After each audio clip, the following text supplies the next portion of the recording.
اے اہل ایمان، اپنے نزدیک کے رہنے والے کافروں سے جنگ کرو اور چاہیے کہ وہ تم میں سختی پائیں، اور جان رکھو کہ اللہ پرہیزگاروں کے ساتھ ہے۔ اور جب کوئی سورت نازل ہوتی ہے تو بعض منافق پوچھتے ہیں کہ اس سورت نے تم میں سے کس کا ایمان زیادہ کیا ہے؟ سو جو ایمان والے ہیں ان کا تو ایمان زیادہ کیا اور وہ خوش ہوتے ہیں، اور جن کے دلوں میں بیماری ہے تو ان کی خباثت کو اور بڑھا دیا، اور وہ مرے بھی تو کافر کے کافر۔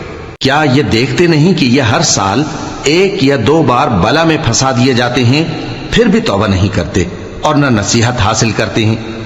اور جب کوئی سورت نازل ہوتی ہے تو ایک دوسرے کی طرف دیکھنے لگتے ہیں اور پوچھتے ہیں کہ بھلا تمہیں کوئی دیکھتا ہے؟ پھر پیٹ پھیر جاتے ہیں۔